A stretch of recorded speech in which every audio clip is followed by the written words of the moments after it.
That's you're talking way too much, bro. I try to keep it simple. If I do that, buddy, I'm going to slump real quick. Just keep it simple. See ball, hit ball, man. This is as easy as you can make it. And way easier said than done. I'm not sitting here saying it's easy, but we can't alibi it either. We got to figure out a way to continue to take those good at bats, and sometimes we still do that, and you don't get rewarded. And a couple of times that happened in this series too. So it's a combination of things.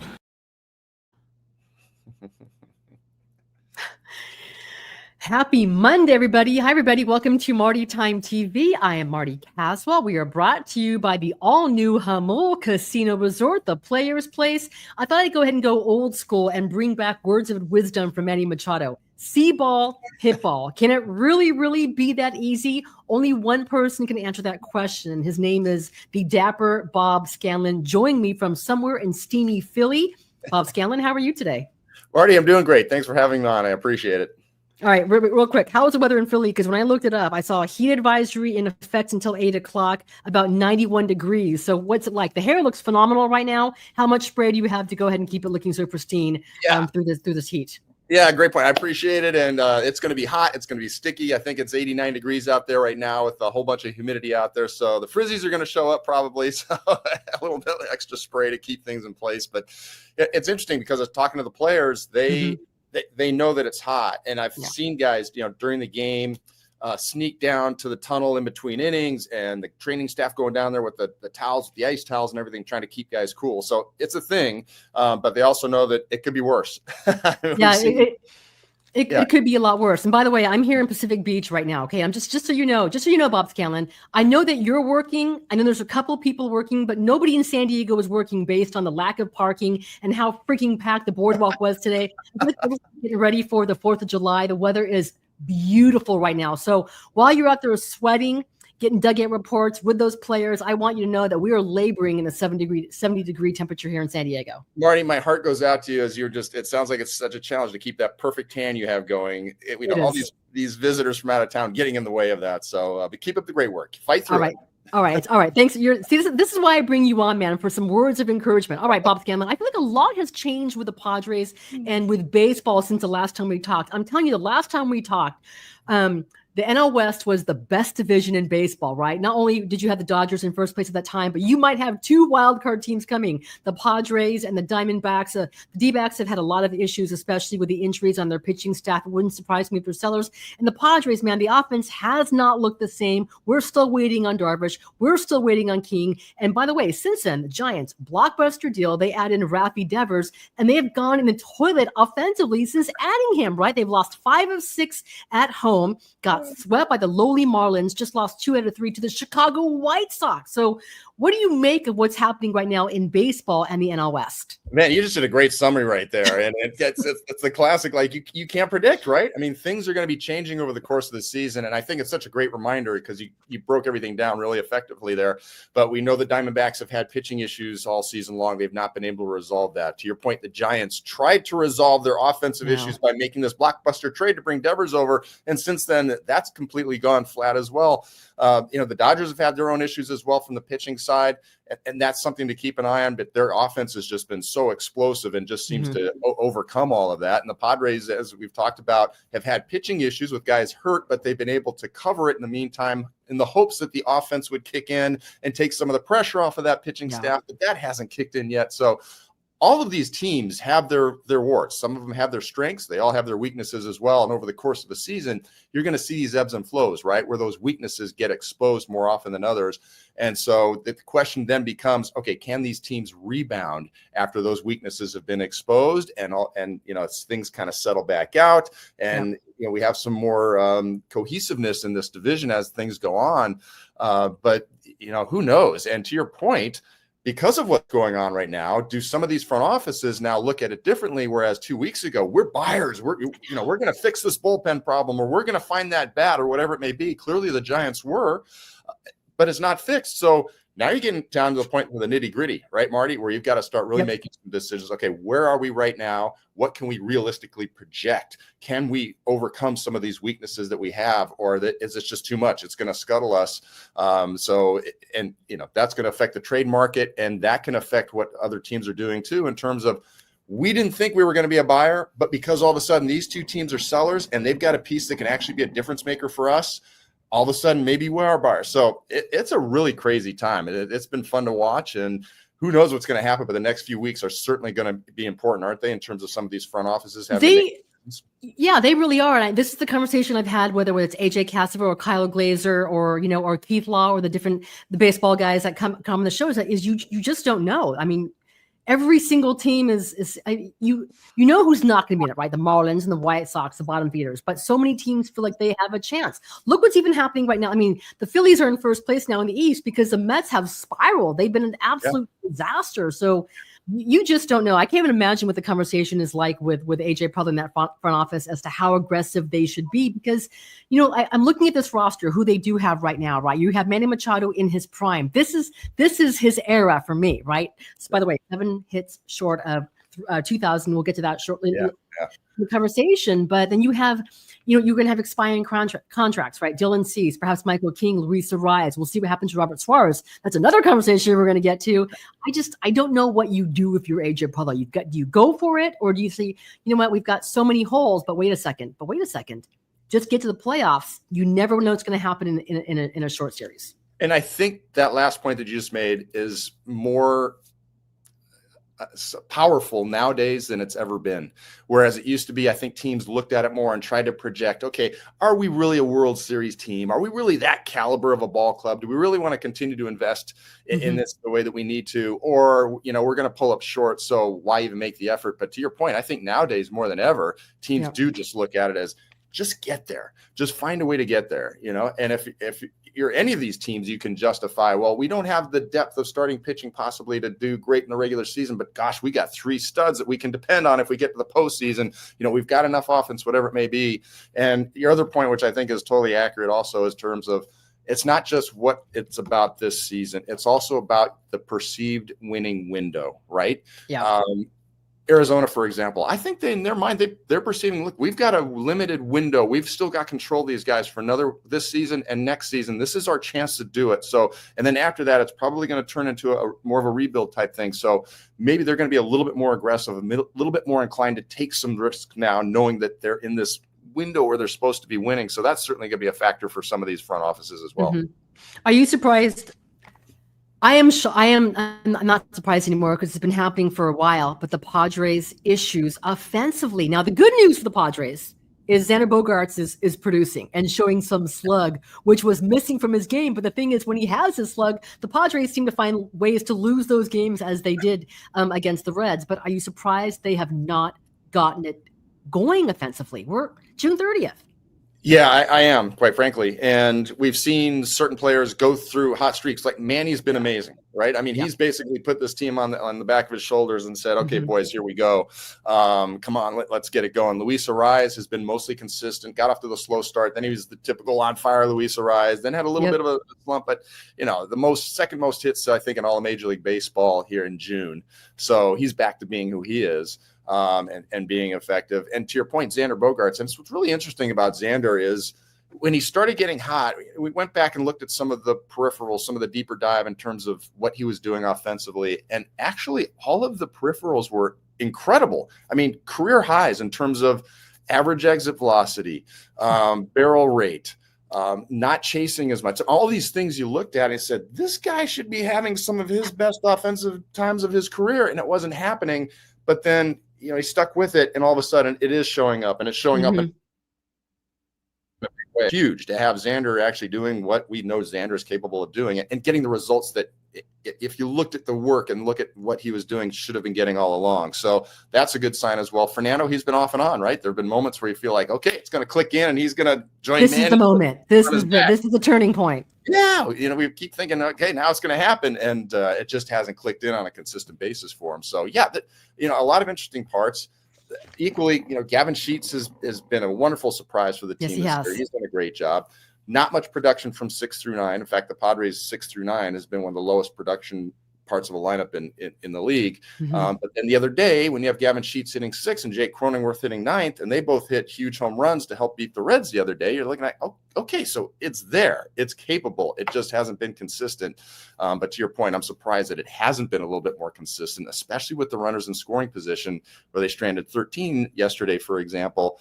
That game could have been blown out where you don't even have to put any pressure on the bullpen, which I'm sure we're going to get to at some point. Yes, we are. But given this team's approach, what they did last year, it's not as though, oh, yeah, we've got a bunch of guys that are just swing from the tail sluggers and you're going to, it's all or nothing type thing. No, that's not the approach. And that's not what these guys have shown they have been able to do in the past. So hopefully it kicks in here in the second half, because remember what happened second half last year, Marty. This team really took off, and Mike Schilt's teams do have a history of doing that. So let's hope the same thing happens this year.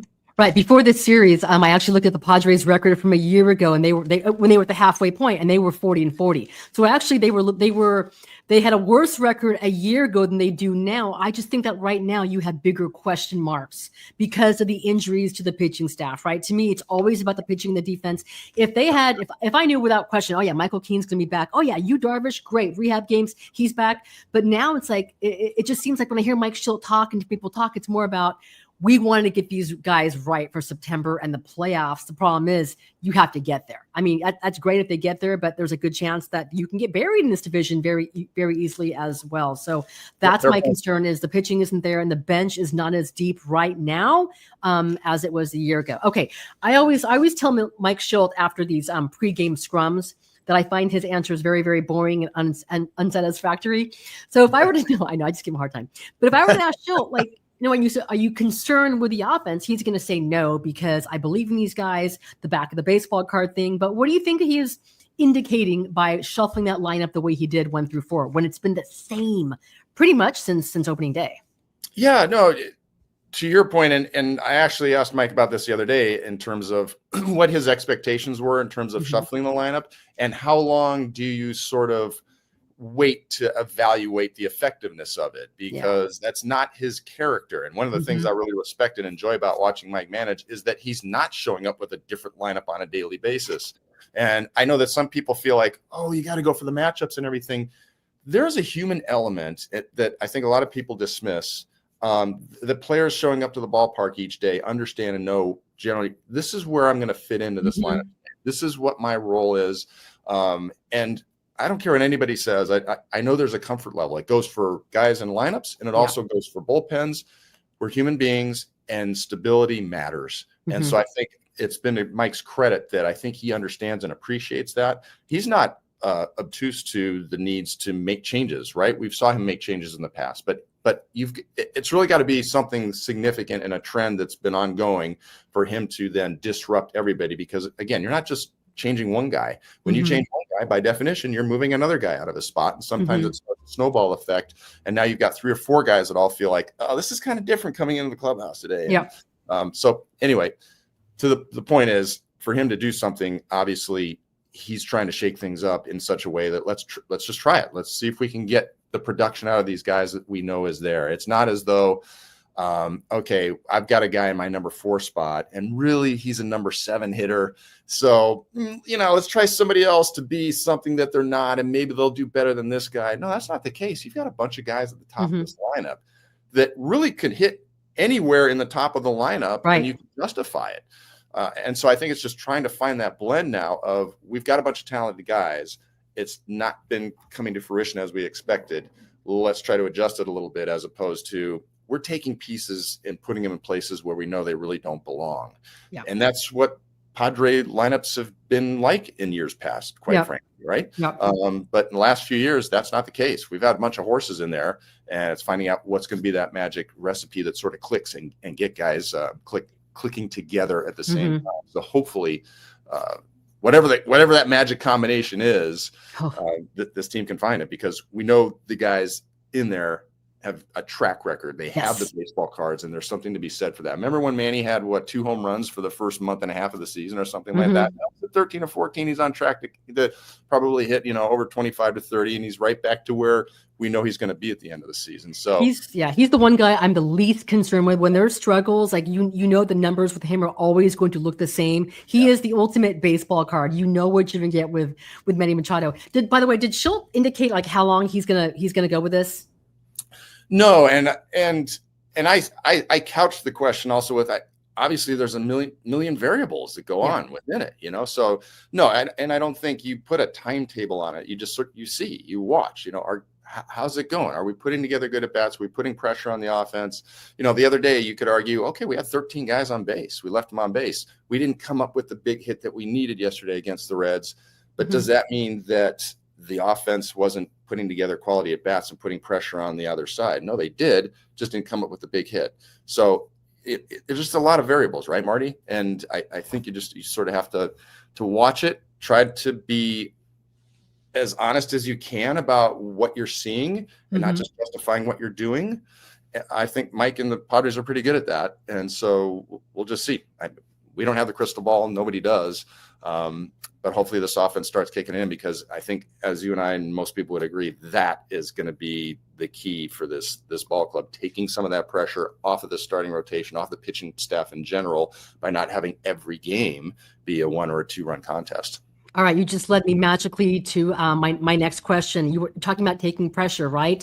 Because you need this Padres offense to step up, to specifically take some pressure off this bullpen, which is very, very taxed.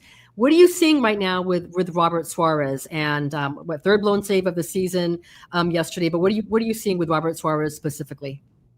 Well, the other day he was missing up generally.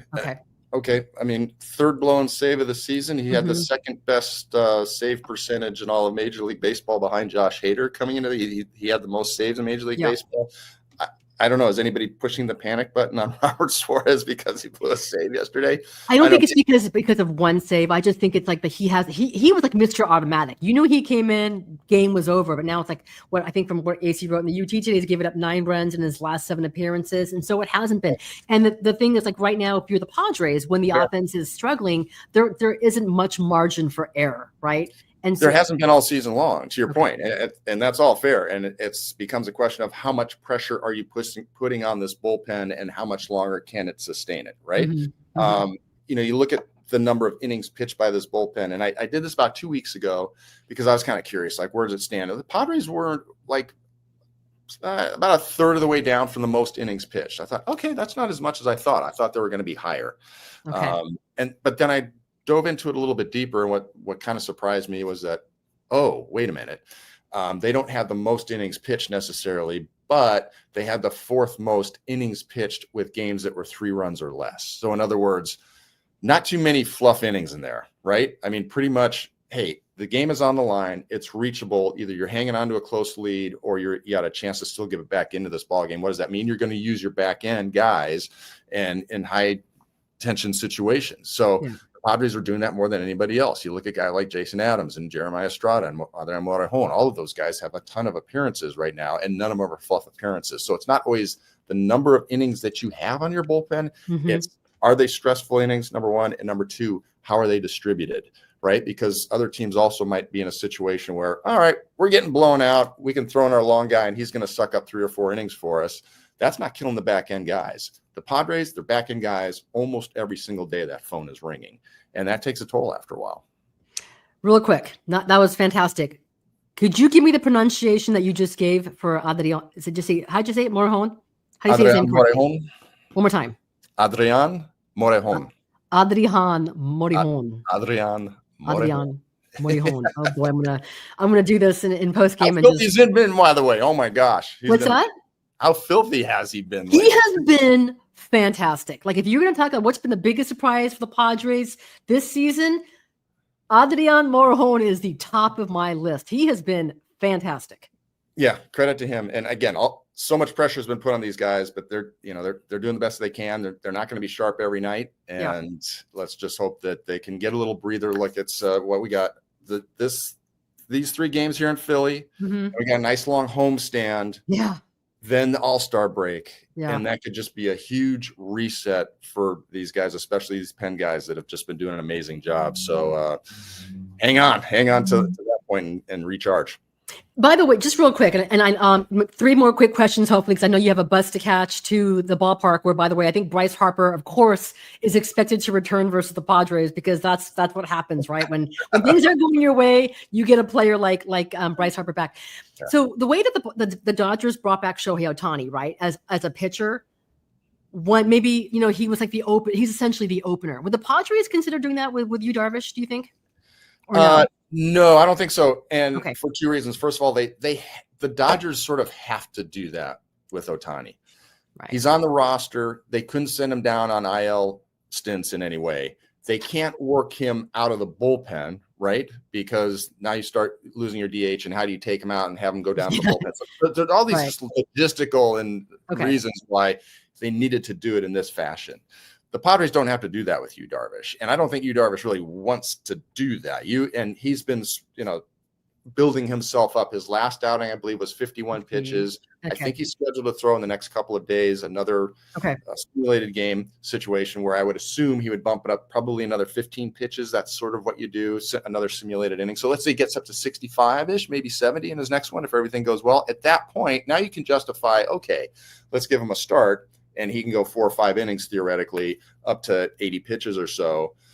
Without overextending himself, and you're getting a legitimate start, because the last thing you want to do is have him come back too soon, right? Where he can't give you those deep innings, because it's going to require going to your bullpen and putting more innings on your pen. So hopefully everything goes well with Yu's next outing. He extends himself. He still feels good. He comes out of it feeling healthy, and you would imagine that he's pretty close to coming back, hopefully. The other guy that's close to coming back is Michael King.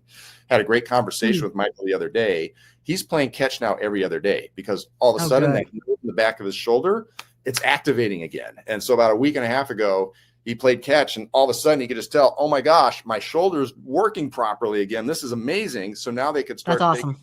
And they can take the next step of, okay, let's get you on an every other day throwing program now. And the other nice thing, Marty, is he had no soft tissue damage, right? So you're not trying to protect anything in there. In fact, quite the opposite. I was asking him if he was worried at all about any, atrophy of not having thrown much lately. He said, no, it's actually the opposite, because during this time, I've still been able to do all my shoulder exercises. So things are actually stronger as they've been in terms of the rotator cuff and the stability and everything. So point is, his return shouldn't have any major setbacks in terms of, soft tissue issues. He should be strong. He should be able to come back, and hopefully this continues to progress, and he could potentially be back soon as well. So you do that, and all of a sudden you got 2 big pieces back in your rotation.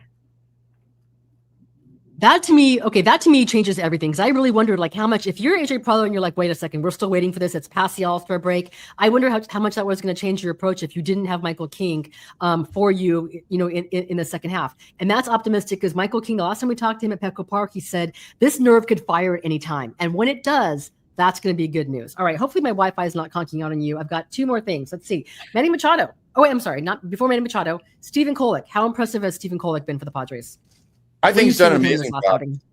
And as much as we're talking about the return of Michael King and Yu Darvish, and obviously we want that for all the obvious reasons. Hey, credit to Randy Vasquez and Stephen Kolek and Ryan Berger and these kids that have filled in. I think they've done an amazing job. I'm hard pressed to think of an outing where, oh my gosh, 2 outings in a row, or an outing, even one, where this kid is just getting clobbered and he doesn't even give us 2 innings and they're just crushing the bullpen and we're out of this ball game. It's been a blowout. No, they've kept the team in games almost every situation. Randy Vasquez has continued to grow. It's been fun to watch. But to your point with Stephen Kolek, I think it's been fantastic. And a credit to Ruben. I mean, Ruben Nieto is doing a fantastic job with these young guys, and these kids are learning. Yesterday it was fun to watch how Kolek has been dominating right-handers most of the season. They're hitting close to 200 against them. But the lefties have been a little bit more of an issue. Well, yesterday, the left-handers went 1 for 9 against him. And it might have something to do with the fact that he moved over to the other side of the rubber. And I don't know. We'll wait and see if that's something that's a thing or not. But he was more on the first base side, only against left-hand batters. And I'm presuming it was to help him get into the inside lane a little bit more to the left-hand hitters. In any case, it seemed to work, because he was able to freeze De La Cruz on a good 2-seam fastball inside. And as I mentioned, the lefties who had hitting almost close to 300 off him during the season, 1 for 9 in yesterday's ball game. Wow. So just another example of this kid's development, his growth. He's always had confidence, and he stays calm with runners in scoring position, what I think is amazing, because that's not something that you can always teach, right?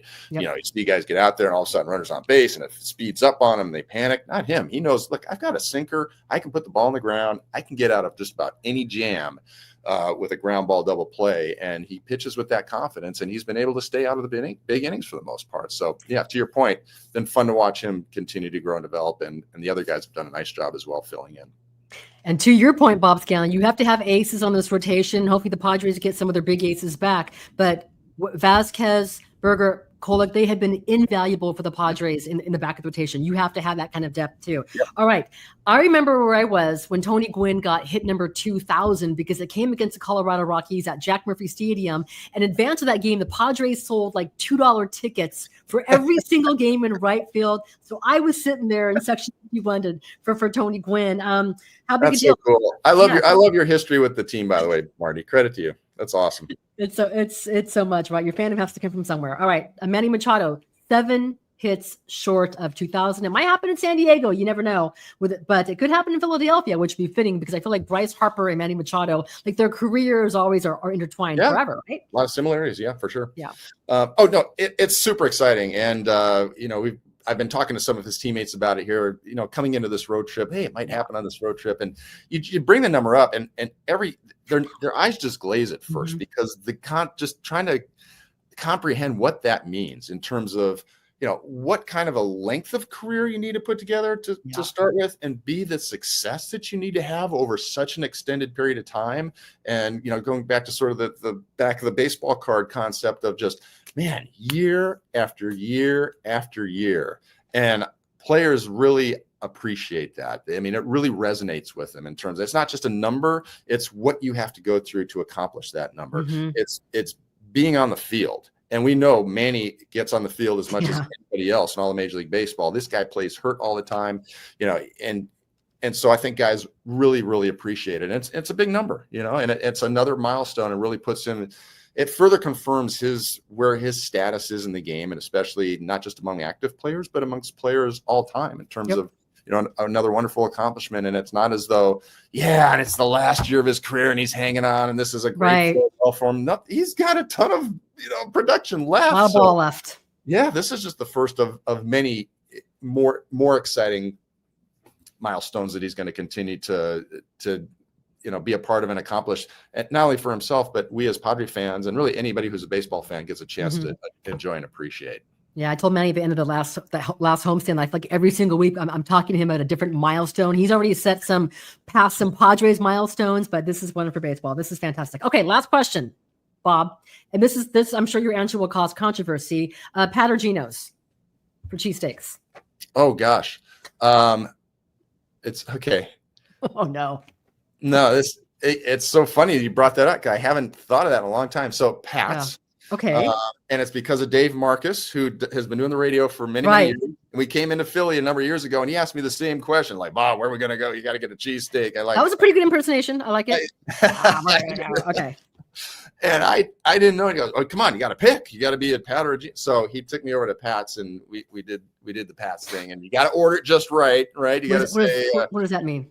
There's a way to order, and I don't remember because it was so many years ago, but if you don't say it properly, you're going to get some Philadelphia grief. Okay. In terms of with the cheese, without the cheese, with the ends, without the onions, whatever it may be. So there is a way to order. And honestly, Marty, I didn't have the other one, so I can't compare them. I'm just, it's like growing up a Padre fan, and that's just what it is. That's, that's what I was taught from my mentor, Dave. And that's what I'm going with. How about you? Do you have a preference? I don't even know. I like them all. I'm sorry. Cheese Whiz, or do you do like the provolone? Like, is Cheese Whiz disgusting, or is that good? Do we like Cheese Whiz? No, I went with the provolone, and that's part of the ordering process is making sure that you say your cheese properly. So yeah. I gotta research this. All right. I'm gonna put AJ Caswell on the test when I talk to him tomorrow. Bob Scanlan, you are fantastic, man. Thank you so much for the time. I go ahead and brave out there. You're leaving the air conditioning of probably your hotel into the steamy weather. I'm seeing heat advisory until 8 o'clock tonight at Philly. So hydrate. Thanks. I will. Marty, I always appreciate you having me on. Great talking ball. You do an amazing job. And again, just hearing you talk about, some of the things that you've been experienced as a Padre fan and somebody who's covered the team for so long. You have an incredible archive of history, and you've been a part of Padres baseball for a long time, done a great job. So thanks for everything you do. And I hope that the parking lot clears out for you so you can keep that fantastic tan going. It's a disaster. I'm telling you, like, no one's working. The boardwalks were packed today at like 8 o'clock in the morning. So, but you're working. All right, Bob, we'll catch you on the broadcast. Thanks again. We'll see you at Petco Park this weekend, my friend. Sounds great. Thanks, Marty. Take care. Okay, that was the great Bob Scanlan, the Padres MLB analyst, talking about the Padres, about Stephen Kolek, about what's going on with Robert Suarez, the Padres, the runners in scoring position issues, and also the top of the order, the 1 through 4. Manny Machado, 7 hits shy of 2,000, and Matt Waldron and his knuckleball, he makes his 2025 debut for the Padres against Zach Wheeler. All right, guys, that was fun. I enjoyed it. Have a wonderful day. It's beautiful out there. It is the 4th of July week, so I feel like people are in vacation mode. The roads are packed. The beaches are crazy, so stay safe out there. Tomorrow, AJ Caswell, and I look forward to AJ Caswell, the conversation with him every single week, but we've had so many ongoing conversation since we had the whole Juan Soto trade, the James Wood trade, who won, who lost, that we're going to continue a little bit of that tomorrow, but also get to some Padres news as well. So I hope you guys will join me here tomorrow on Marty Time TV. Thank you so much for watching. We are brought to you by the all-new Hamul Casino Resort, the Players Place. Have a wonderful day. Bye. Team's been struggling. Did you find yourself regretting situation more and more when can you rephrase that question in a better way for me, please? in a better way? Yes. Well, did you Are you asking me if I was regretting what happened because my team struggled? well, when you're not out there and you can't help Is that what you're asking? Yeah. Okay. I wanted to be with my team. I couldn't. As a player who plays baseball, I couldn't play baseball. I would have liked to be out there with my team. Did you regret it all what you did after getting That's the same question there. Again, what happened, happened. I'm ready to move on. I'm just happy to be out there and play baseball.